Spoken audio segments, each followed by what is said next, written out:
Why do some nations thrive while others struggle with poverty and conflict? The answer is complex. To understand this disparity, we need to look back to the Great Divergence in the 18th century. Western Europe experienced unprecedented economic growth, while many parts of Asia, Africa, and Latin America lagged behind. This economic chasm forms the crux of our discussion today. Geography isn't the defining factor, institutions are. And that's what we'll be exploring in the next section. Stay tuned.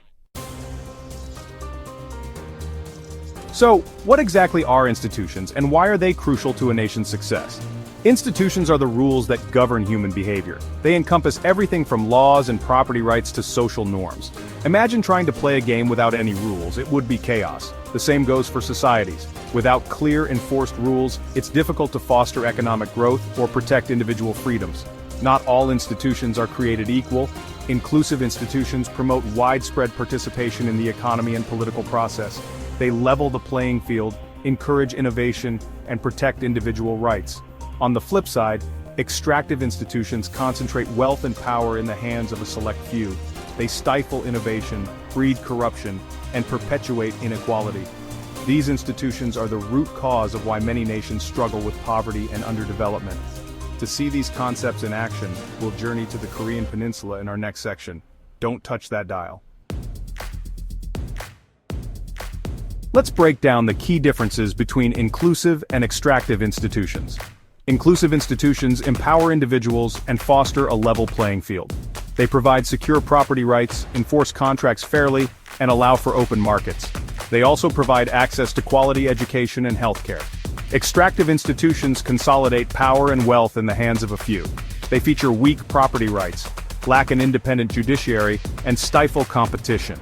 Inclusive institutions are like fertile soil for a thriving economy. Extractive institutions are like a parasitic weed, draining a nation's potential. In our next section, we'll travel to the Korean Peninsula to see these concepts in action. Get ready to be amazed by the power of institutions to shape the fate of nations. Don't go anywhere.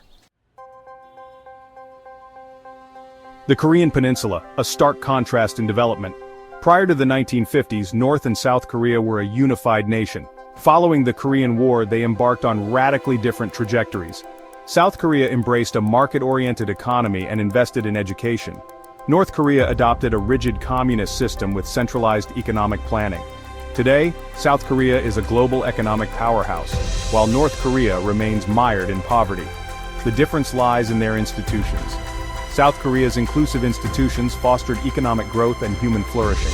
North Korea's extractive institutions stifled innovation and condemned generations to poverty. The Korean Peninsula serves as a powerful reminder that institutions matter. The shadow of colonialism. Extractive institutions take root. Colonialism refers to the practice of one powerful country invading and controlling another territory. Different colonial powers had different impacts, but many imposed extractive institutions. European powers often established systems designed to extract resources from their colonies. They created monopolies on trade and implemented systems of forced labor. These extractive institutions cast a long shadow over many post-colonial nations. They created deep-seated inequalities and hindered the development of inclusive systems. Many former colonies struggled to break free from these extractive institutions. Internal factors such as the distribution of power and the role of elites also play a crucial role. In our next section, we'll explore how political centralization and pluralism contribute to inclusive societies. Stay tuned. Centralization and pluralism, the pillars of inclusive societies. Political centralization refers to the concentration of power in a central authority. Centralized power can be a force for good or bad, depending on how it's used. Pluralism refers to the existence of diverse and competing centers of power within a society. Pluralism acts as a check on centralized power, ensuring different voices are heard. A balance of centralized power and pluralism creates the conditions for inclusive institutions to flourish.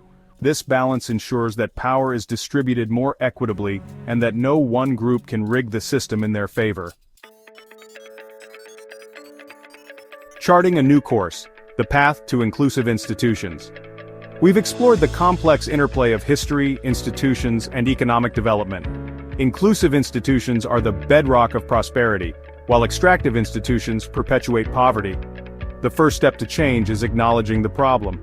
It's time to move beyond harmful stereotypes and recognize the systemic factors that perpetuate poverty. The second step is understanding that change is possible.